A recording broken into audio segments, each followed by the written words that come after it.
High guys, welcome to my channel. So आज आहे शुभूचा बड्डे आणि चेरी रडतो बिकॉज त्याला केक कापायचं. कोणाचाही बड्डे असतो तरी त्यालाच केक कापायचा असतो. ते बघा, तिला ना बसून देतोय ना स्वतः बसतोय आणि केक कापायला सुरुवात केली तर तो परत आला आणि जाऊन बसलाच फायनली आणि केक कट केला. त्याला केक्स खूप आवडतं, म्हणजे गोड खूप आवडतं. हे बघा, पहिले स्वतः सगळ्यात आधी बाईट त्यानेच घेतला आहे. सगळे हसत आहेत त्याला. आणि शुभूचा बड्डे सेलिब्रेट केला आणि आम्ही गेलो हॉटेलला. भोज किंग करून एक हॉटेल आहे, तिकडे शुभू घेऊन गेली होती कारण ट्रीट शुभूकडे होती यावेळी. आणि मग शुभू तिथे घेऊन गेली बिकॉज ती आधी गेलेली होती तिकडे. आणि खूप छान प्लेस आहे, शांतता आणि जास्त शोरशराबा नव्हता आणि फॅमिलीसाठी छान होतं, बसायला वगैरे कम्फर्टेबल. आम्ही असंच बघतो हॉटेल जिथे चेरी बसून खाऊ शकतो आणि आम्हालाही खाऊन देऊ शकतो. हा तिथला स्टाफ होता. ही मुलगी सारखी चेरीला हाय करते पण चेरी काय तिला भाव देत नव्हता.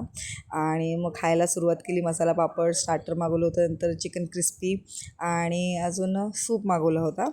आणि बघा कसा बसून खातो आहे शांततेत आणि आम्हालाही खाऊन देतो आहे.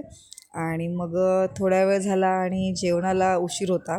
सो चेरीला घेऊन गेली आतू झोका खेळायला कारण तो शांत बसतच नव्हता. आहे बघा कसा खातो आहे. मग चिकन आलं आणि आम्ही जेवलो. मला व्हिडिओ काढायला जमला नाही कारण मोबाईल चेरीकडे होता, तो शांत बसत नव्हता. सो आम्ही घरी जायला निघालो. चेरी बोलतो ड्राईव्ह मला करायचं आहे. काही फोटोज छान असे क्लिक केले फॅमिलीबरोबर आणि निघालो घरी जायला. जाताना शुभूने घेतलं आईस्क्रीम, ते खाल्लं आणि शांत झोपलो. व्लॉग आवडला असेल तर लाईक करा. Thanks for watching.